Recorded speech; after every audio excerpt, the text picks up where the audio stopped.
پھر بات وہیں آگے کھڑی ہو جاتی ہے کہ ایسے دینے کا کیا فائدہ کہ ہماری سمجھ میں نہیں آ رہا کہ پتہ نہیں کیسے دے رہا ہے اللہ تعالیٰ. تو یاد رکھیں اللہ تعالیٰ کے دینے کا انداز تھوڑا مختلف ہے. وہ کیا ہے؟ بعض مرتبہ جو چیز مانگ رہے ہوتے ہیں اللہ وہی چیز آپ کو دے دیتا ہے. اور ایسا بھی ہوتا ہے, ہمیشہ ایسا تو نہیں ہوا ہوگا کہ جو چیز مانگی اور نہیں ملی ہو. کئی بار ایسا ہوا ہے کہ جو مانگا وہ اللہ نے دے دیا, فوراً مسئلہ حل ہو گیا. بعض دفعہ بلکہ اس سے بھی پہلے کا اسٹیپ, بسا اوقات تو آپ دعا مانگی نہیں رہے ہوتے, آپ اس کو دعا سمجھ رہے ہوتے ہو, لہذا اس میں وہ جان ہوتی نہیں ہے, تو قبولیت کا پھر سوال ہی پیدا نہیں ہوتا. آپ دعا پڑھ رہے ہوتے ہو, مانگ رہے نہیں ہوتے. تو اللہ نے تو دعائیں قبول کرنے کا کہا ہے, دعائیں پڑھنے پر کہا ہو, وعدہ کیا ہو, ایسا ہمارے علم میں کوئی حدیث نہیں ہے. دیکھیں یونس علیہ الصلوۃ والسلام جب مچھلی کے پیٹ میں تھے تو یونس علیہ السلام کو اپنی خطا کا احساس ہوا کہ میں اللہ کی پرمیشن کے بغیر اپنی قوم کو چھوڑ کے آ گیا ہوں. ان کو احساس ہو گیا, تبھی اللہ نے مجھے مچھلی کے پیٹ میں ڈال دیا ہے. تو اب آپ نے مچھلی کے پیٹ میں جا کے یہ دعا مانگی, لا الہ الا انت سبحانک انی کنت من الظالمین. اے اللہ تیرے سوا کوئی عبادت کے لائق نہیں ہے, سبحانک تو ہر عیب سے پاک ہے. تو نے جو مجھے مچھلی کے پیٹ میں ڈال دیا تو یہ تیری غلطی نہیں ہے, تو ہر عیب سے پاک ہے. انی کنت من الظالمین, میں ہوں ظلم کرنے والا اپنی جان پہ, مجھ سے غلطی ہوئی ہے. اللہ تعالیٰ کو آپ کا یہ مانگنا اتنا پسند آیا کہ مچھلی کو حکم دیا کہ ان کو ساحل پر اگل دو. اور نہ صرف یہ کہ مچھلی نے آپ کو ساحل پہ ڈالا, وہ انبتنا علیہ شجرۃ من یقطین, یقطین کوئی درخت تھا وہ بھی اللہ نے اگا دیا دھوپ سے بچانے کے لیے. لیکن جب مصیبتوں میں ہم یہ کلمہ پڑھتے ہیں لا الہ الا انت سبحانک انی کنت من الظالمین, تو ہم یوسف علیہ السلام والے جذبے سے یہ کلمے میں جو الفاظ ہیں وہ مانگتے نہیں ہیں, بلکہ ہم یہ کلمہ پڑھتے ہیں. سمجھ رہے ہیں, پڑھنے کی بھی برکتیں ہوتی ہیں, میں اس کا منکر نہیں ہوں, لیکن ہمارے جو ورڈنگ ہوتی ہے نا وہ مانگنے کا اسٹائل نہیں ہوتا.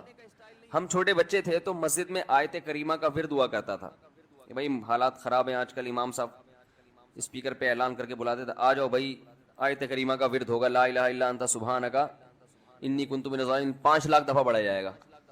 تو ہم مسجد میں آتے, وہ مسجد میں دانے ہم تو آتے تھے, اس کے بعد جلیبیاں بھی ملتی تھیں, بڑی گرم گرم ٹائٹ جلیبیاں ہوتی تھی. اب تک وہ مزہ نہیں آیا جلیبی میں. تو وہ جلیبیاں بھی ہوتی تھی, اوپر دانے رکھے ہوئے ہوتے تھے, وہ 5 لاکھ دانے ہوتے تھے, ختم کرنے ہوتے تھے. تو پھر ہم کیا کریں, لا الہ الا انت سبحانک انی کنت من الظالمین, لا الہ الا انت سبحانک. اس میں فراڈ نہیں کرتے تھے, پڑھتے پورا تھا الحمدللہ. بعض لوگ تو کیا کرتے تھے, ایک مٹھی لی لا الہ الا انت سبحانک انی کنت من الظالمین, پھونک مارا اور سائڈ پہ رکھ دیا. وہ یہ ڈرامے بھی ہوتے تھے, لیکن ہم پورا ہی پڑھتے تھے ہم. لیکن اس میں مانگنے کا انداز تو نہیں ہوتا تھا, لا الہ الا انت سبحانک انی. پھر اس میں بچے تھے, شرارت بھی شروع ہو جاتی تھی.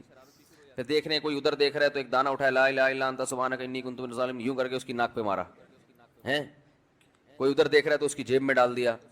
تو یہ دعا مانگی جا رہی ہے, یہ تو پڑھی جا رہی ہے, ایک فارمیلٹی ہے کہ 5 لاکھ پورے کرنے ہیں, اس کے بعد جلیبی کھانا ہے اور نکلنا ہے. تو آج بھی ایسا ہی ہو رہا ہے, امام صاحب دعا مانگتے ہیں, لوگ کہتے ہیں یار چلو جب نماز پڑھ لی, 4 رکعتیں پڑھ لی, سلام بھی پھیر لیا, تو اس میں کیا جا رہا ہے, یہ بھی پورا ہی کر لو. ایسا ہی ہوتا ہے نا, یہ بھی پورا ہی کر لو, آمین آمین کہہ لیں گے. امام صاحب ڈرائیور ہیں, ہم پیچھے مقتدی ہیں, تو جہاں اتاریں گے وہیں اتریں گے ہم لوگ, پہلے تو نہیں اتر سکتے. تو یہ ایک لوگوں کے ذہن میں تصور ہے. نبی صلی اللہ علیہ وسلم نے فرمایا اللہ ظاہر قلب کے ساتھ دعا کی طرف توجہ نہیں دیتے. ظاہر قلب کا مطلب آپ کا دل حاضر نہیں ہو, کچھ اور سوچ رہے ہو, اور ادھر سے آپ نے ویسے ہی ایک فارمیلٹی پوری کرنے کے لیے. اللہ کہتے ہیں کہ جب تو مانگنے میں مخلص نہیں ہے تو میں تجھے کیوں دوں. تو مانگنے میں ہی مخلص نہیں ہے. تو بعض دفعہ بلکہ اکثر ایسا ہوتا ہے کہ ہماری دعا میں جان ہی نہیں ہوتی. آدم علیہ السلام کو جب جنت سے نکالا گیا تو پریشان تھے, بے چین تھے, مضطرب سے, میں کیا کروں کہ اللہ مجھ سے خوش ہو جائے. اس بے چینی میں الفاظ نہیں آ رہے سمجھ میں. فَتَلَقَّى آدَمُ مِن رَبِّهِ كَلِمَاتٍ, اللہ فرماتے ہیں اللہ نے آدم کے دل میں کلمات ڈال دیے ان کی بے چینی کو دیکھ کر کے, اس طرح سے مجھے مانگو. جب انسان اخلاص کے ساتھ دعا مانگتا ہے تو الفاظ کا القاء کہاں سے ہوتا ہے, اللہ کی طرف سے وہ القاء ہونا شروع ہوتا ہے. اللہ کہتے ہیں اس طرح سے مانگ. حضرت حکیم اختر صاحب رحمہ اللہ تعالیٰ نے ایک واقعہ بیان کیا, فرمایا کہ ایک شخص نے حرم میں, انہوں نے دیکھا یا کسی اور بزرگ نے دیکھا کہ حرم میں ایک شخص اللہ سے دعا مانگ رہا ہے گناہوں کی معافی کے لیے, اور اللہ سے کہہ رہا ہے کہ اے اللہ اگر تو میرے گناہ معاف کر دے گا تو بھی خوش ہوگا اور تیرے حبیب محمد صلی اللہ علیہ وسلم بھی خوش ہوں گے کہ ایک آدمی کی بخشش ہو رہی ہے, اور تیرا یہ بندہ بھی خوش ہو جائے گا. اور اگر معاف نہیں کرے گا تو بھی خوش نہیں ہوگا, کیونکہ اللہ کو جہنم میں ڈال کے وہ خوشی تو ہوتی نہیں ہے بندوں کو. اور تیرے حبیب محمد صلی اللہ علیہ وسلم کو پتہ چلے گا, وہ بھی خوش نہیں ہوں گے, اور میں بھی خوش نہیں ہوں گا. شیطان خوش ہوگا جو تیرا دشمن ہے. اب خود سوچ لے, تو اپنے دشمنوں کو خوش کرنا چاہتا ہے, یہ اتنے سارے ہیں بھائی, اتنے سارے دوست ہیں تیرے, ان کو ناراض کر کے تو خوش کس کو کر رہا ہے؟ اپنے تو جو تیرا بھی دشمن ہے, میرا بھی دشمن, اور تیرے حبیب محمد صلی اللہ علیہ وسلم کا بھی دشمن ہے. تو دیکھو کیسے الفاظ ہیں اس کے. تو ایسا کہ بظاہر بخشش کے علاوہ کا آپشن چھوڑا ہی نہیں. کیا خیال ہے؟ حجاج ابن یوسف بڑا ظالم تھا, بڑا ظالم.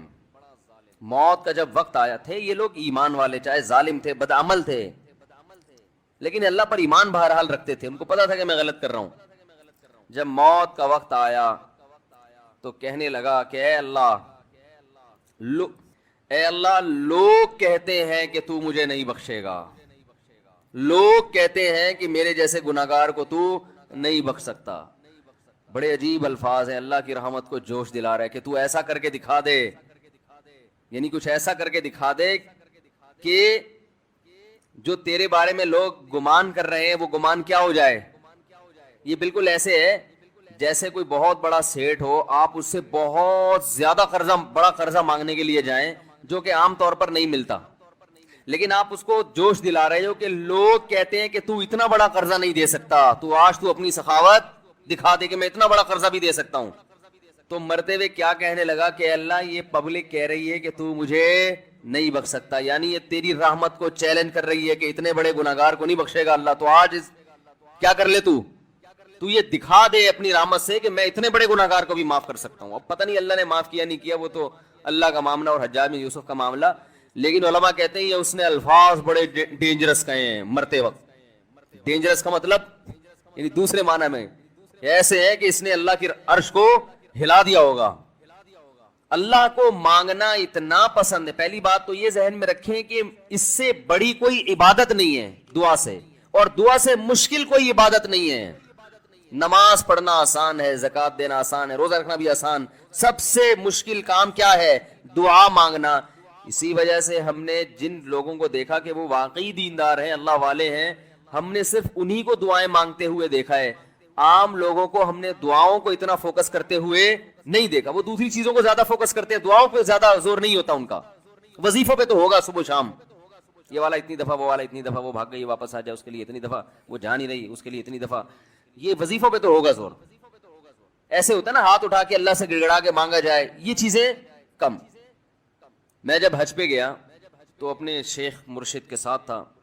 پہلے ہی ہم نے ان کو دیکھا تھا, بہت زیادہ دعائیں مانگتے ہیں وہ, بہت زیادہ ان کو دعاؤں میں دل لگتا ہے, بہت دعائیں مانگتے ہیں. تو مجھے کسی نے بتایا کہ یہ جب بیت اللہ کو دیکھتے ہیں تو اتنی لمبی دعا مانگتے ہیں کھڑے کھڑے کہ تم ان کے ساتھ ٹھہر نہیں سکتے. میں نے کہا کیوں نہیں ٹھہر سکتے, ہم جوان ہیں, ان کی عمر زیادہ ہو گئی اور ان کو کچھ بیماریاں بھی ہیں. تو میں نے کہا ہو جائے مقابلہ پھر, ٹھیک ہے نا, دیکھتے ہیں کون زیادہ لمبا ٹھہر لیتا ہے. تو جب بیت اللہ پہنچے, ان کی نظر بیت اللہ پہ پڑی, ذرا قریب گئے. یہ جو کہتے ہیں نا بیت اللہ پہ نظر پڑتے ہی وہیں ٹھہر جاؤ, شروع ہو جاؤ, ایسا نہیں ہے. بیت اللہ پہ اگر نظر پڑی ہے آپ کی تو کوئی بات نہیں, اور قریب چلے جائیں. کوئی دوسرا عمل کرنے سے پہلے دعا مانگیں. پہلی نظر کا مطلب یہ ہوتا ہے کہ جب نظر پڑی ہے تو اب طواف شروع کرنے سے پہلے یا کوئی دوسرا عمل کرنے سے پہلے آپ جا کے دعا مانگیں. تو وہ دور سے نہیں بلکہ جتنا قریب جا کے مانگیں اتنا زیادہ اچھا. لوگ کیا کرتے ہیں, یوں منہ نیچے کر کے جا رہے ہوتے ہیں کہ پہلی نظر پڑ گئی تو پھر دعا کا موقع نکل جائے گا, تو یوں وہ ٹکرا بھی جاتے ہیں. کچھ نہیں ہوتا, نظر پڑ جائے تو اور تھوڑا قریب جائیں, قریب جا کے دعا مانگیں. تو ان کو ہم نے دیکھا کہ انہوں نے دعا مانگنا شروع کی, میں بھی کھڑا ہو گیا ساتھ میں, ہم نے کہا چلو ہم بھی مانگتے ہیں. تو وہ اتنی دیر تک حالانکہ کمر میں بھی تکلیف, بیماریاں بھی ہیں, شوگر بھی ہے, تو بالآخر میں نے ہتھیار ڈال.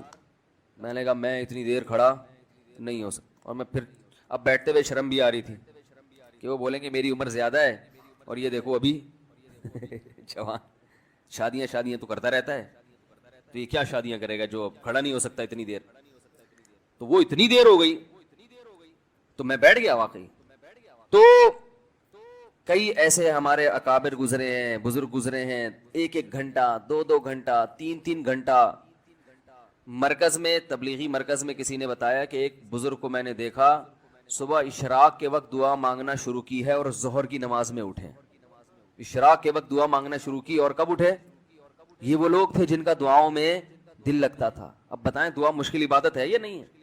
حضرت عمر رضی اللہ تعالی عنہ کا قول ہے، فرماتے ہیں کہ مجھے اس بات کی پرواہ نہیں ہوتی کہ میری دعا قبول ہو رہی ہے کہ نہیں ہو رہی، مجھے اس کی فکر رہتی ہے کہ دعا مانگنے کی توفیق مل رہی ہے کہ نہیں مل رہی، کیونکہ اللہ جب ناراض ہوتا ہے نا کسی سے، مانگنے کی توفیق چھین لیتا ہے اللہ تعالیٰ، اور مانگنے کی توفیق دی ہوئی، اس کا مطلب اگر ناراض ہے بھی تو اتنا زیادہ نہیں ہے، تھوڑا بہت ہے، وہ تلافی چاہتا ہے کہ آپ کر لو۔ مانگنے کی توفیق ملنا اس کی علامت ہے کہ اللہ اگر ناراض بھی ہے تو بہت زیادہ نہیں روٹھا ہوا، بلکہ اس نے سوری کا آپشن دیا ہوا ہے کہ چلو مانگ کے اپنا منا لو، مجھے کسی بھی طریقے سے راضی کر لو۔ دعا کا اس قدر فائدہ ہوتا ہے انسان کو، اس قدر فائدہ ہوتا ہے، آپ مانگنا شروع کریں زندگی چینج ہونا شروع ہو جائے گی، آپ کی زندگی میں تبدیلی آنا شروع ہو جائے گی۔ جتنا تعلق اللہ کے ساتھ دعا کے ذریعے بنتا ہے اتنا تعلق کسی اور چیز سے نہیں بنتا۔ دیکھو کسی سے دوستی کرنا چاہتے ہو، دوستی کا سب سے بہتر طریقہ کیا ہے؟ اس سے گپ شپ شروع کر دو، یہی طریقہ ہے نا بھائی۔ آپ کا دوست کون ہے؟ وہ جس سے آپ کی گپ شپ زیادہ ہوتی ہو، اسی سے دوستی ہوگی نا۔ اب آپ بتا رہے یہ میرا جگری دوست ہے، بہت پرانا دوست ہے، میں پوچھوں گا آپ سے بھائی یہ دوستی کیسے ہوئی؟ یہ دوستی بھائی ایسے ہوئی کہ میں جس کالج میں پڑھتا تھا وہیں یہ بھی یہی پڑھتا تھا، تو کیا کرتے تھے آپس میں، کوئی بات چیت ہوتی تھی؟ بات چیت تو نہیں ہوئی کبھی زندگی میں، تو پھر دوستی کیسے ہو گئی؟ پڑھتے تو بہت سارے لوگ ہیں۔ دوستی کے لیے سب سے پہلی چیز کیا ہے؟ بات چیت۔ دعا میں انسان بات چیت شروع کر دیتا ہے کس کے ساتھ؟ اللہ کے ساتھ، تو اللہ اور بندے کا کنیکشن مضبوط ہونا شروع ہو جاتا ہے۔ اس لیے اہل اللہ کو تو اس کی پرواہی نہیں ہوتی کہ میری دعا قبول ہو بھی رہی ہے کہ نہیں ہو رہی ہے، وہ کہتے ہیں ہمیں مانگنے کی توفیق مل رہی ہے، معذرت کے ساتھ تھوڑی میں ابیوز لینگویج استعمال کرتا ہوں کہ بھاڑ میں جائے قبول ہونا، ٹھیک ہے نا، ہمیں تو اس بادشاہ کے دربار میں ہاتھ پھیلانے کی توفیق مل رہی ہے، بس ہمارے لیے اتنا کافی ہے، تعلق بحال ہے ہمارا اس سے۔ تو میں یہ کر رہا تھا کہ کبھی ہماری جو دعائیں قبول نہیں ہوتی بسا اوقات اس کی وجہ یہ ہوتی ہے کہ ہمارا وہ عمل دعا ہوتا ہی نہیں ہے۔ جب دعا ہی نہیں ہوتا تو پھر اس میں قبولیت کہاں سے آ گئی؟ وہ تو ہم پڑھ رہے ہوتے ہیں الفاظ رٹا لگا کے ایک چیز کو، یعنی ایک پڑھنے کے انداز میں ہوتی ہے، وہ اس میں جذبات ہی نہیں ہوتے۔ جذبات کن لوگوں کے ہوتے ہیں؟ امام بخاری رحمہ اللہ تعالیٰ کی سوانے پڑھیں آپ، بچپن میں نابینا ہو گئے، والدہ تو آپ کو بڑا علم سکھانا چاہتی تھی، پریشان کہ اللہ یہ تو میرا بچہ ہی نابینا ہو گیا، تو رات کو مصلے پہ گڑ گڑا کے دعا مانگنا شروع کی، اے اللہ میرے بچے کی بینائی واپس لوٹا دے، اے اللہ اس کی بینائی واپس لوٹا دے۔ اتنا مانگا ہے کہ روتے روتے دعا مانگتے مانگتے آنکھ لگ گئی، خواب آیا، 2 فرشتے آپس میں بات کر رہے ہیں کہ اللہ نے اس عورت کی دعا قبول کر لی ہے اور اس کے بچے کو بینائی لوٹا دی ہے۔ جب آنکھ کھلی ہے تو دیکھا کہ بچے کی بینائی واپس لوٹ چکی تھی، بینائی واپس لوٹ چکی تھی۔ ہندوستان میں ایک بزرگ تھے، رمضان نام تھا ان کا، یہاں کراچی ہجرت کر کے آ گئے تھے ہندوستان سے، تو جو کوئی اس طرح کے بڑے لوگ ملتے تھے نا جو بھی نیک ہوں پرہیزگار ہوں، تو میں ان سے تھوڑا سا انٹرویو لیتا تھا کہ آپ نے کوئی ایسی کوئی واقعہ دیکھا ہو، کوئی کرامت دیکھی۔ انہوں نے اپنا بڑا دلچسپ واقعہ سنایا، فرماتے ہیں کہ میں نے اپنی آنکھوں سے دیکھا کہ ہندوستان کے ایک علاقے میں جو بلوائی تھے نا، جو بلوا کرنے والے ہندو تھے، انہوں نے، دہشت گردوں نے مسلمانوں کے علاقوں پہ حملہ کر دیا۔ مسلمان بہت تھوڑے تھے، مقابلہ نہیں کر سکتے تھے۔ کہتے ہیں کہ ایک بزرگ تھے وہیں کہیں مظاہر علوم کے یا دیوبند کے، مقصد میرا یہ نہیں ہے کہ وہ دیوبند کے علاوہ کوئی بزرگ نہیں ہوتا، وہ چونکہ واقعہ ان کا اس لیے، کوئی لوگ اس پہ بھی کہتے ہیں کہ اپنے مسلک کو وہ کرنا ہے، وہ اتفاق سے تھے وہاں کے، تو اس لیے میں نے بول دیا۔ تو وہ مکان کی چھت پہ کھڑے ہو گئے اور اللہ سے دعا مانگنے لگے، بہت گڑ گڑا کے دعا مانگی انہوں نے کہ اللہ ان لوگوں کے شر سے ہمیں بچا لے۔ تو یہ جو واقعہ سنانے والے تھے نا، انہوں نے مجھے خود بتایا، کہتے میں نے اپنی آنکھوں سے دیکھا کہ گھوڑوں پہ آسمان سے فرشتے نازل ہو رہے ہیں اور ان کے ہاتھ میں بڑی بڑی راڑیں ہیں، گزن ہیں، اور وہ زمین پہ نازل ہو کر انہوں نے ان بلوائیوں کے خلاف حملہ کر دیا، مارا ان کو۔ میں نے جب یہ واقعہ ایک دفعہ بیان کیا تو یوٹیوب پہ جب یہ واقعہ گیا تو اس علاقے کے جو مسلمان تھے ان کے کمنٹس آئے کہ یہ واقعہ یہاں پر ہوا ہے اور اس گاؤں میں ہوا ہے. اگر اسلام میں صرف یہی حکام ہوتے نا غریبوں کو کھانا کھلاؤ, بیواؤں کی مدد کرو, پھر غلامی کہاں سے ثابت ہوتی؟ یہ کیسے پتہ چلتا ہے یہ اللہ کو مان کے کر رہا ہے, یہ اللہ کی مانے بغیر اپنے جذبے سے؟ اللہ نے ایک علامت بتا دی کہ کچھ حکام ایسے دوں گا, پیسہ بڑا خرچ ہوگا, محنت بہت ہوگی, آؤٹ پٹ بظاہر کچھ بھی نہیں ہوگا اس کا, وہ ہے قربانی ہے. تو میں وہ مثال دے رہا تھا, قربانی ہے, حج ہے, اور بہت سارے احکام ہیں. تو میں یہی سمجھا رہا تھا کہ آپ بل گیٹس کو یہ کہیں کہ 100 دفعہ صبح پڑھا کرو لا الہ الا اللہ وحدہ لا شریک لہ لہ الملک ولہ الحمد یحیی و یمیت, کہ وہی اللہ ہے جو زندگی دیتا ہے, وہی اللہ ہے جو موت دیتا ہے. ڈاروین کو نکالو اپنی کھوپڑی سے, وَهُوَ عَلَىٰ كُلِّ شَيْءٍ قَدِيرٌ, اور وہ ہر چیز پر قدرت رکھتا ہے. کامیابی کے اسباب میں ناکام کر دے, ناکامی کے اسباب میں کامیاب. کیونکہ سائنسدان یہ بات بھی نہیں مانتے, کہتے ہیں آپ کے پاس اگر اسباب کامیابی کے ہیں تو سکسیس آپ کا مقدر ہے. کہتے ہیں نا اسٹرگل. آج کل تو موٹیویشنل اسپیکر ایک نمبر کے بہت سارے, سب نہیں پھینکو ہوتے ہیں. اسٹرگل, میں جو یہاں تک پہنچا اسٹرگل کی وجہ سے پہنچا, محنت کی ہے. آپ بھی محنت کریں. کیا ہوگا بھائی محنت کر کے؟ کہیں یہ دیکھو نا اتنے کامیاب لوگ, تو ان کو بتایا کرو ہم بہت سارے جانتے ہیں محنت کی اور کچھ بھی نہیں ملا, دھیلا بھی نہیں ہاتھ آیا. وہ کہتے ہیں یار ہم سے تو وہ وسیم گولے گنڈے والا اچھا ہے. ٹھیک ہے نہ, ایک دن اسکول پڑھا اس نے, کچھ بھی نہیں ہو, اور آج امریکہ کا ویزا لگ گیا اس کا. بعض دفعہ آپ نے کچھ بھی پاکستان میں تو یہ صبح شام نظر آ رہا ہے, کچھ بھی محنت نہیں کی, نمبر آپ کے 100 مل گیا, اس کا پرچہ غلطی سے اس کے نمبر ادھر چلے گیا, اس کے نمبر تو ہوتا رہتا ہے. موٹیویشن کہاں گئی؟ تیل لینے. تو آپ بل گیٹس کو بولیں کہ وَهُوَ عَلَىٰ كُلِّ شَيْءٍ قَدِيرٌ, یہ 100 دفعہ صبح پڑھا کرو. بل گیٹس بہت اچھا ہے, ساری دنیا کہتی ہے, ہم بھی کہتے ہیں دنیا کے لحاظ سے بہرحال اچھا ہے, بڑے کہتے ہیں اسپتال بنائے ہیں اس نے. تو بل گیٹس, اللہ کہتا ہے نہیں اچھا نہیں. اب میں اس کو بتا رہا ہوں اللہ کیوں نہیں مان رہا. اللہ کہتے ہیں اگر یہ ایمان پر مرا تو بہت اچھا ہے, ایمان کے بغیر مرا اللہ کہتے ہیں اچھا نہیں. کیوں اچھا نہیں ہے؟ اس کی وجہ یہ ہے کہ آپ بل گیٹس سے کہیں تم 100 دفعہ صبح اللہ کی اس طرح سے حمد و ثنا کرو. بل گیٹس کہے گا اس سے لوگوں کو کیا فائدہ ہوگا, مجھے وہ کام بتاؤ جس سے میری ذات کو کوئی فائدہ ہو, یا گوگل کا سافٹ ویئر مزید اپڈیٹ ہو جائیں, یہی ہے نا, یا کوئی اس سے میرے جراثیم مر جائیں گے, یا کووڈ دنیا سے ختم ہو جائے گا, یا کچھ نہیں مجھے روحانی سکون ملے گا, کچھ بھی ہو. ہم کہیں گے نہیں اس سے اللہ خوش ہوگا, تو وہ مان لے گا آپ کی بات, کہے گا بھائی یہ ٹائم ویسٹنگ ہے یار, بیٹھے میں صبح لگے میں لا الہ الا اللہ وحدہ لا شریک لہ لہ الملک ولہ الحمد وہو علی کل شیء قدیر, لا الہ الا اللہ وحدہ لا شریک لہ لہ الملک ولہ الحمد وہو علی کل شیء قدیر. 100 دفعہ.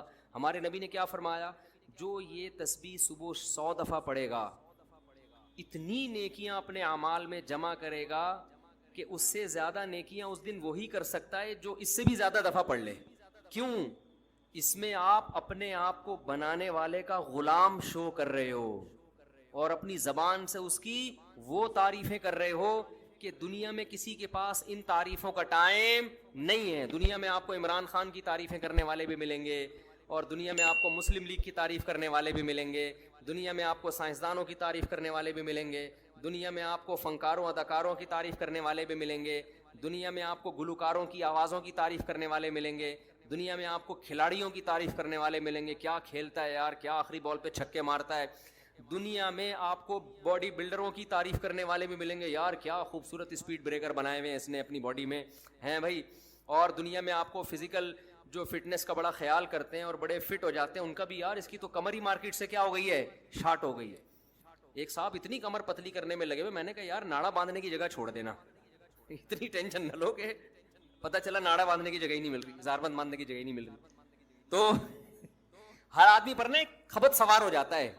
تو دیکھا ہے ہمارے یہاں نا, ہر آدمی پہ جو باڈی بلڈر بن رہا ہے تو ایک صاحب کو میں نے دیکھا 3 گھنٹے جم میں نا ڈنڈ پیل رہے ہیں اور ایسے. میں نے کہا بس کیوں کر رہے ہو یار, یہ جسم بنانا تو کوئی کام نہیں ہوا نا, بنایا جاتا ہے صحت اچھی ہو جائے, آگے کام تو کوئی اور ہے. یہی اسی کو کام بنا لیا, اسی کو کیا بنا لیا, کام بنا لیا.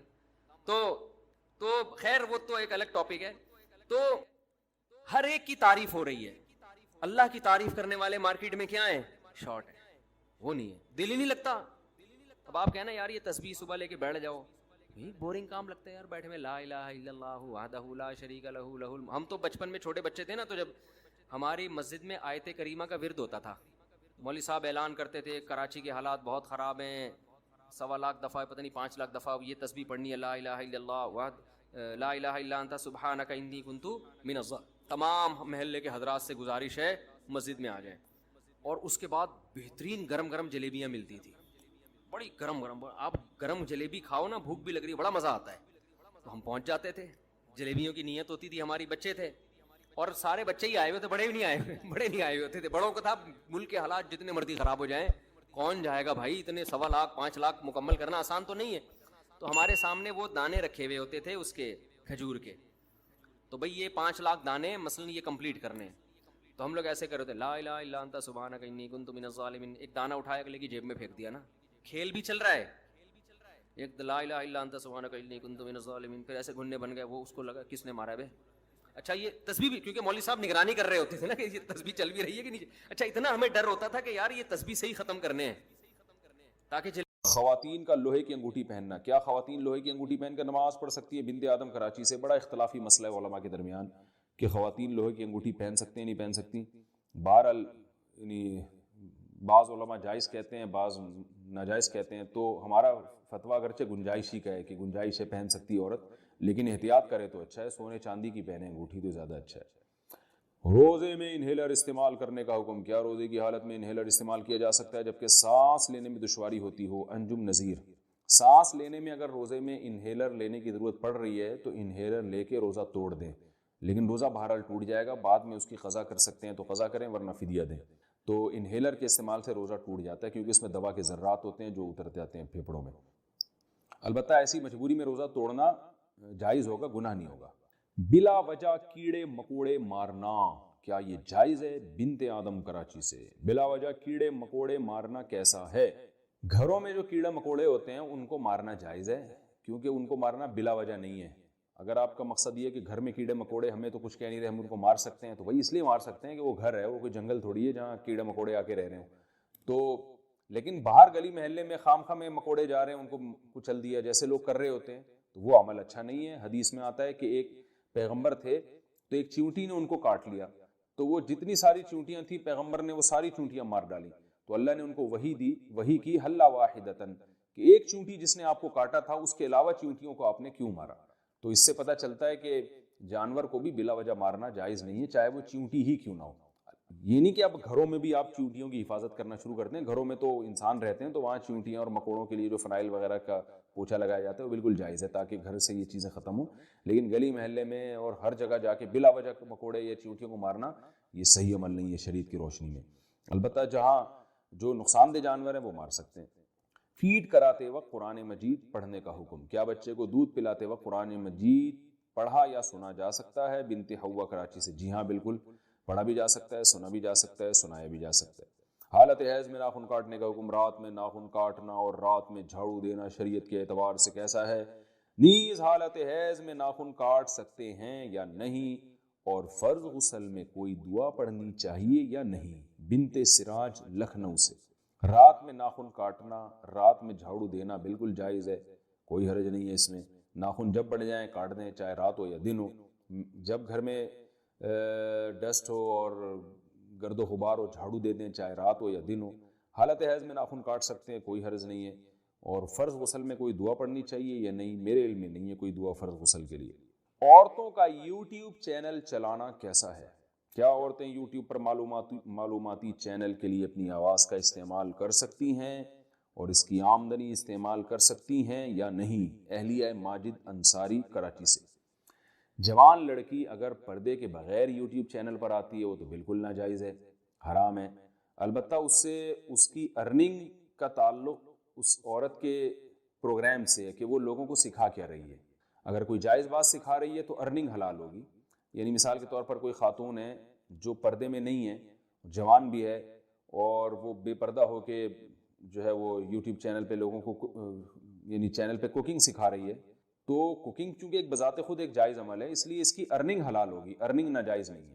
بلکہ ارننگ تو ایڈورٹائزمنٹ کی ہوتی ہے، تو ارننگ حلال نہیں ہے، لیکن اس عورت کو آنے کا گناہ ہوگا کیونکہ عورت پہ پردہ کرنا واجب ہے. لیکن اگر کوئی عورت مکمل پردے میں آ رہی ہے تو جوان عورت کے لیے چونکہ آواز میں اس سے فتنے کا اندیشہ ہوتا ہے، لوگوں کی طبیعت اس کی طرف مائل ہوتی ہے، تو اس کو اپریشیٹ نہیں کیا جائے گا، اس عمل کو عورت کو روکا جائے گا. میں نہیں کہہ رہا کہ حرام ہے، گناہ کبیرہ ہے، لیکن بہرحال یہ عمل ناپسندیدہ ہے شریعت کی روشنی میں، اور فتنے کی وجہ سے اس کو روکنے کی کوشش کی جائے گی، اس عورت کو منع کیا جائے گا. اور اگر ایجڈ ہے تو اور کوئی فتنے کا اندیشہ نہیں ہے اس میں تو پھر جائز ہے، گناہ نہیں ہے انشاءاللہ.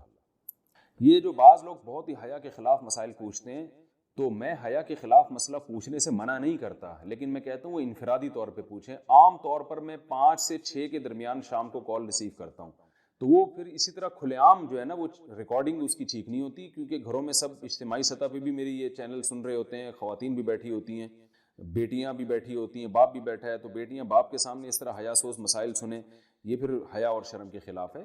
تو وہ الگ، وہ ٹھیک ہے، شریعت کے مسائل میں حیا نہیں کرنی چاہیے، لیکن جب ایک ایسے طریقے سے آپ مسئلہ پوچھ سکتے ہیں انفرادی طور پر، تو پھر کھلے عام وہ مسائل پوچھیں جس میں جو حیا کے خلاف نہ ہو. تو میں مسئلہ پوچھنے، کیونکہ میں نے ایک دفعہ اسی طرح چینل پہ کہہ دیا کہ بھائی حیا کے خلاف مسائل نہ پوچھے، تو لوگوں نے کہا پھر وہ مسائل ہمیں پتہ کیسے چلیں گے؟ تو بھائی وہ مسائل ایسے پتہ چلیں گے کہ آپ اپنے کسی قریبی عالم سے پوچھ لیں، یا انفرادی طور پر میری کال اگر لگ جاتی ہے تو مجھ سے پوچھ لیں. لیکن کھلے عام اس طرح جو ہے نا وہ مسائل پوچھنا، اس میں گھروں میں خواتین بھی سن رہی ہوتی ہیں، مرد بیٹھے ہوئے ہوتے ہیں، بعض دفعہ وہ پھر مناسب نہیں ہوتا. میرے چینلوں کا، میرے بیانات کا لوگوں نے بڑا غلط استعمال کیے، بہت سے ایسے کلپ نکال کے نا اس پہ بڑے حیا سوز ان کے عنوانات لگا کے ان کو پھیلایا ہے. لوگ یہ سمجھتے تھے کہ مفتی صاحب یہ عنوان لگا رہے ہیں. اسی وجہ سے ہم نے چینل پہ اپنے قبضہ کیا ہے، اپنے چینل کو خود بنایا تاکہ اس چیز کو کنٹرول کیا جا سکے، اور الحمدللہ اس کے بعد کافی حد تک یہ معاملہ کنٹرول ہوا ہے. بینک کے گارڈ کی تنخواہ کا حکم. میں نے سنا ہے کہ آج کل جو وبا چل رہی ہے اسے دور کرنے کے لیے مغرب کے عنوان کیا ہے، مسئلہ کیا ہے، یہ کہہ رہے ہیں کہ سورہ جاسیہ پڑھنا وبا دور کرنے کے لیے، یہ اصل میں عنوان. میں نے سنا ہے کہ آج کل کی جو وبا چل رہی ہے اسے دور کرنے کے لیے مغرب کے بعد سورہ جاسیہ بآواز بلند پڑھنی چاہیے. کیا یہ بات درست ہے؟ بنت عبداللہ کراچی سے. کوئی میرے علم میں اس کی دلیل نہیں ہے، ایسے ہی بات ہے. پڑھیں، سب سے پہلے تو گناہوں سے توبہ کریں جو اصل چیز ہے، اور دوسرا احتیاطی تدابیر اختیار کریں، اور کچھ پڑھنا ہے تو قرآن مجید کی مشہور دعا ہے لا الہ الا انت سبحانک انی کنت من الظالمین، اس کا بھی زیادہ سے زیادہ کرنا چاہیے. اللہ تعالیٰ عمل کی توفیق عطا. سسرال میں جھاڑو پونچھا لگانا اور برتن دھونا، سب گھر والوں کی خدمت کرنا. یہ کسی تپی ہوئی بہو نے پوچھا ہے. میرے ابو نے رشتہ کرتے ہوئے کہا تھا کہ میری بیٹیوں نے نہ کبھی گھر میں جھاڑو دی نہ کبھی کپڑے دھوئے، ہم لوگوں نے گھر میں صرف کھانا بنایا ہے، وہ بھی اگر زیادہ مہمان ہو تو باہر سے آتا ہے. یعنی ہم نے گھر میں کھانا بنایا صرف ابا اماں وغیرہ وغیرہ کے لیے، باقی زیادہ مہمان آتے تو باہر سے کھانا آتا تھا. تو ہمارے گھر میں کام والے اور ڈرائیور سب ہیں. اچھا، گھر میں کام والے اور ڈرائیور سب ہیں، یعنی نوکر چاکر رکھے ہوئے، لینڈ لارڈ فیملی ہے. اب یہاں سسرال میں یہ رواج ہے کہ گاڑی میں سامان عورتیں رکھیں گی، گاڑی سے سامان خواتین نکالیں گی، گاڑی عورت صاف کرے گی، یہاں تک کہ بہو اپنے شوہر کے ساتھ اس کے سارے اوپر کے 6-7 بہن بھائیوں کے کام بھی کرے گی. جھاڑو لگانا، پونچھا لگانا، برتن دھونا، کھانا پکانا، کپڑے دھونا، سب کی استری کرنا. اگر کسی کام سے منع کروں تو اس پہ لڑائی شروع ہو جاتی ہے. حالانکہ رشتہ کرتے وقت انہوں نے صاف کہا تھا کہ ہم کوئی کام نہیں کروائیں گے، یہ سارے کام کرنا میری استطاعت سے باہر ہے، اس صورت میں میں کیا کروں؟ ایک بندی. دیکھیں، اصولی طور پر تو عورت کے ذمے ہے کہ وہ گھر میں کام کاج میں ہاتھ بٹائے. میں یہ نہیں کہہ رہا کہ ایک عورت اپنے 6-6 8-8 نندوں کے دیور اور نندوں کے کپڑے دھوئے، یہ تو ظلم ہے اس کے اوپر. کم از کم اپنے شوہر اور اپنے ساس سسر کی خدمت اخلاقی ذمہ داری ہے عورت کی، یہ اس پر اخلاقاً لازم ہے. اور جب جوائنٹ فیملی میں رہتے ہیں تو کام ڈیوائیڈ ہوتے ہیں، سب مل جل کے کام کر رہے ہوتے ہیں. ایک دن سب کے لیے کسی ایک نے کھانا بنا دیا تو دوسرے ٹائم پہ دوسری بہو نے سب کے لیے کھانا پکا دیا. تو یہ سب مل جل کے، جیسے ہم سفر میں جب جاتے ہیں نا تو کام کو ڈیوائیڈ کرتے ہیں. تبلیغی جماعت میں آپ دیکھ لیں نا، 10-10 لوگ جا رہے ہوتے ہیں تو ایک کا کام ہوتا ہے بھائی کمرہ صاف کر دو، ایک کا کام ہوتا ہے بھائی ٹماٹر لے آؤ، ایک کا کام ہوتا ہے جی آپ آلو چھیل دو، ایک کا کام ہوتا ہے جی آپ کھانا پکا دو. باریاں تقسیم ہوتی ہیں. اب اس میں کوئی تبلیغ والا یہ کہے کہ میرے ذمہ کام نہیں ہے، یہ تو ہمیں بتایا ہی نہیں تھا کہ تبلیغ میں نکل کے کام بھی کرنا پڑے گا، ہم تو تبلیغ کے لیے نکلے. تو یہ کہا جائے گا کہ بھئی یہ تو انڈرسٹوڈ ہے، یہ تو طے شدہ بات ہے کہ جب اکٹھے رہتے ہیں تو کاموں کو ڈیوائیڈ کرنا پڑتا ہے. تو جب بھی لڑکی رخصت ہو کے سسرال میں جاتی ہے تو ظاہر ہے گھر میں کچھ تو کام ہوتے ہیں نا، تو وہ باہر کے کام مرد کے ذمے ہوتے ہیں اور گھر کے کام عورت کے ذمے ہوتے ہیں. جیسے حضرت فاطمہ رضی اللہ تعالیٰ عنہا کو نبی نے حکم دیا گھر کے کام آپ کرو گی, باہر کے کاموں کے بارے میں حضرت علی کو حکم دیا کہ وہ آپ کریں گے. تو دونوں ہی کام کر رہے ہوتے ہیں, مرد بھی عورت بھی. تو نارملی تو متوسط گھرانوں میں یہی ہوتا ہے, اور یہ بہو پر اتنی خدمت بہو کے اوپر لازم ہے شریعت میں کہ وہ بالکل ہاتھ پہ ہاتھ رکھ کے نہ بیٹھ جائے, بلکہ گھر میں گھر کے فرد کی طرح رہے. جیسے سب خدمت کر رہے ہیں تو ویسے خدمت کرے, لیکن اس میں اتنا بوجھ اس کے اوپر ڈالنا کہ چلو ٹھیک ہے کبھی اجتماعی کھانا اس نے بنا لیا, کبھی کسی اور نے بنا لیا, یہ کہ اب اکلوتی بہو ہے, اب وہ جناب روزانہ 6 دیوروں کے کھانے پکا رہی ہے صبح دوپہر شام, تو یہ ظلم ہے, یہ بالکل جائز نہیں ہے. کیونکہ اجتماعی جب رہتے ہیں تو اجتماعی میں سب ایک دوسرے کا خیال کر رہے ہوتے ہیں. یہ نہیں ہوتا کہ ایک ہی پہ سارا ووٹ ڈال دیا جائے, جیسے ایسا نہیں ہوتا کہ اب تبلیغ جماعت میں نکلتے ہیں تو ایک ہی آدمی پہ سارا ووٹ ڈال دیا جائے. یہ کوئی بھی پکنک کے لیے, تفریح کے لیے جب سب لوگ اکٹھے نکلتے ہیں تو سب کام ایک دوسرے میں ڈیوائڈ کر رہے ہوتے ہیں. تو بہو پہ اتنا ووٹ ڈال دینا کہ وہ ہر ایک کے کھانے بنائے گی, ہر ایک کے کپڑے دھوئے گی, یہ تو بالکل ہی غلط ہے. دیور کو چاہیے کہ بھائی تو اپنے کام خود کر لیا کرو. اگر وہ بھابھی اپنی خوشی سے کر دے تو اچھی بات ہے, نہیں تو آپ خود کیا کرو, اس کے اوپر کیوں ڈال رہے ہو. یہ نندوں کو تو چاہیے, وہ تو خود خاتون ہیں, ان کے تو ذمے ہے کہ وہ خود اپنے کام خود کریں وہ. اور اگر کسی وقت بھابھی سارے نندوں کے کام کر لے تو پھر کوئی نند بھی بھابھیوں کے کام کرے, وہ ڈیوائڈ کریں پھر کام. تو نارملی تو شریعت کا بھی یہی حکم ہے, اور عرف میں بھی یہی چل رہا ہے. لیکن اگر کوئی لڑکی کسی لینڈ لارڈ فیملی سے تعلق رکھتی ہے, بعض مالدار لوگ ہوتے ہیں تو ان کے گھروں میں نوکر چاکر ہوتے ہیں, لڑکیاں گھروں کے کام نہیں کرتی, اونچے گھرانوں کی لڑکیاں ہوتی ہیں, مالدار لڑکیاں ہوتی ہیں, تو پھر فقہا نے یہ بات واضح کی ہے کہ پھر ایسی صورت میں اس لڑکی سے جس کو آپ ایسے خاندان سے لے کر آ رہے ہیں, اس سے آپ گھر کے کام نہیں لے سکتے. تو پھر شریعت میں اس لڑکی پر واجب نہیں ہے.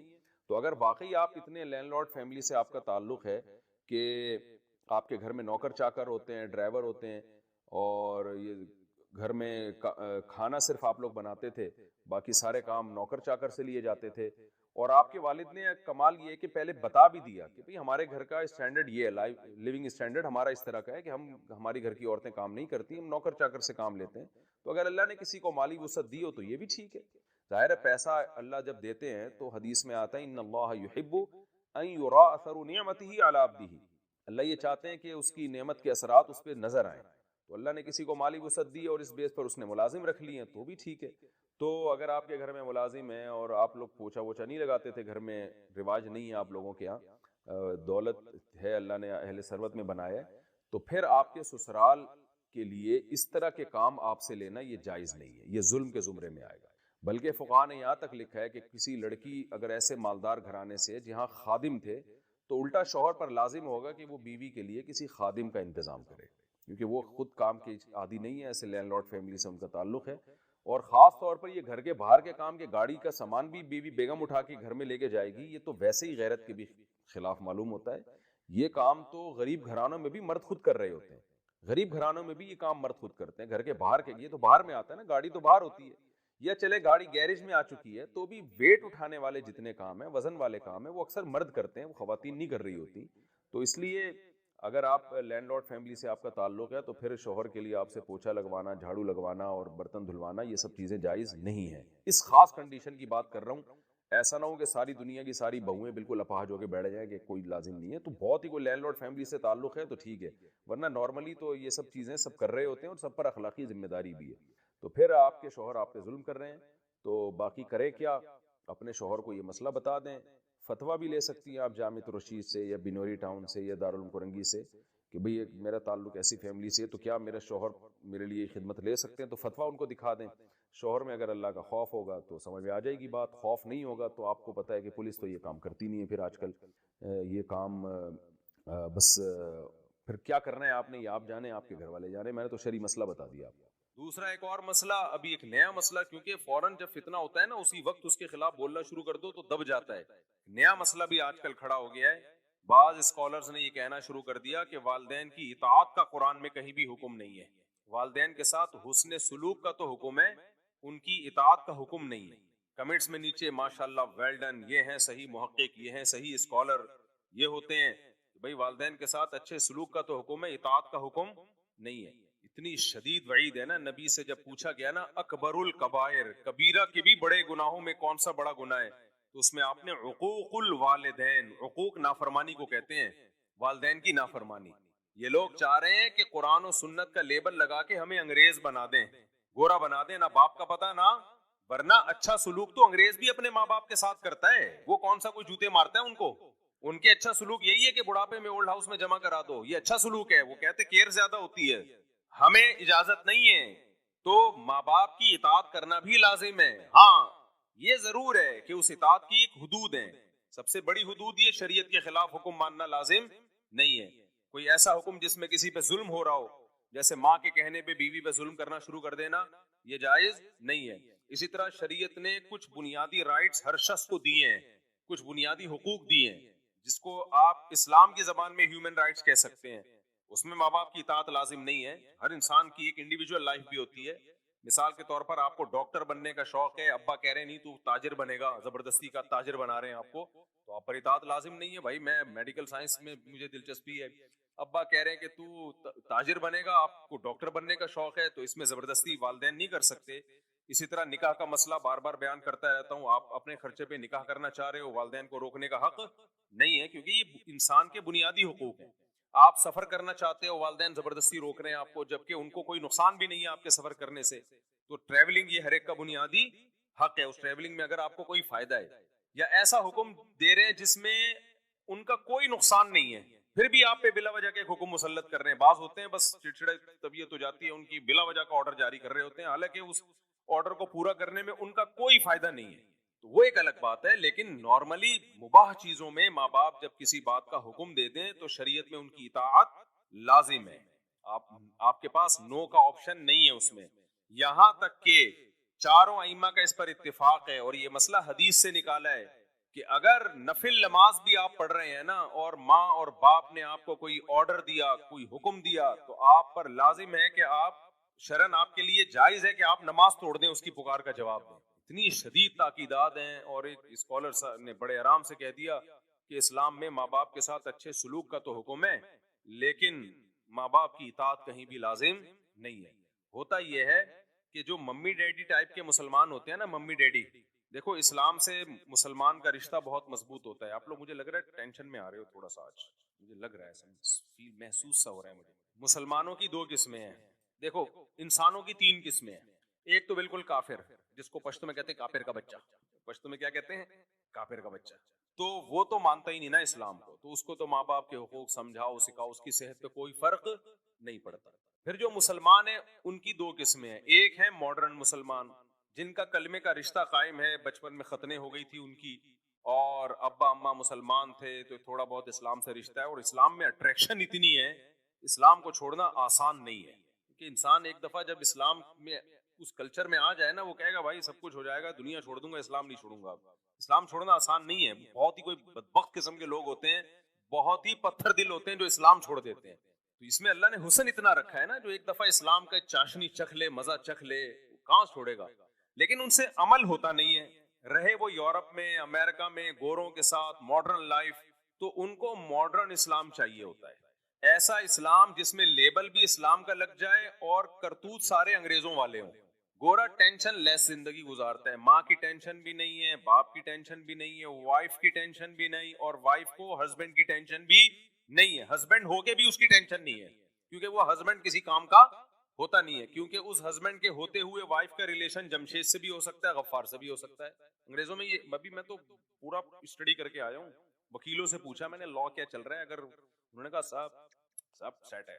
تو وائف کسی اور سے ریلیشن قائم کر لے تو بھی کچھ نہیں ہوتا, ہسبینڈ کسی اور سے ریلیشن قائم کر لے تو اچھا, ہسبینڈ بیوی کو کسی بات کا آرڈر دے تو بھی کچھ نہیں ہوتا, اور بیوی ہسبینڈ سے نان نفقے کا مطالبہ کرے وہ نہ دے تو بھی کچھ نہیں ہوتا. تو جب کچھ نہیں ہوتا تو کمبختو تمہیں تکلف کی ضرورت کیا تھی. بس ایک مصیبت میں پھنس جاتے ہیں وہ لوگ, وہ مصیبت یہ کہ جب تک گرل فرینڈ تھی تو کوئی ٹینشن نہیں تھی, شادی کر لی تو اب بریک اپ نہیں ہو سکتا, بریک اپ کرو گے تو آدھی پراپرٹی دو گے آپ. تو اس ٹینشن کے سلسلے میں وہ کیا کر رہے ہوتے ہیں, شادی کر رہے ہوتے ہیں. تو کون کرے گا, پاگل تھوڑی ہیں وہ. خیر, تو اب جو ماڈرن اسلام ہمارے جو ڈیفنس میں اور کلفٹن میں اور یعنی جو پوش ایریاز ہیں وہاں جو سارے مسلمان نہیں, یعنی جو برگر فیملیوں سے جن کا تعلق ہے, ان کی پیاس نہیں بجھ رہی تھی کہ ہمارے ان کرتوتوں پر ہم نہ باپ کو پوچھتے ہیں, نہ ہم ماں کو پوچھتے ہیں, نہ بیوی شوہر کی اطاعت کرتی ہے. جب میں یہ بیان کرتا ہوں شوہر گھر کا سربراہ ہے, تو ہماری لبرل انٹیوں کی ایسے لگتا ہے ان کی دم پہ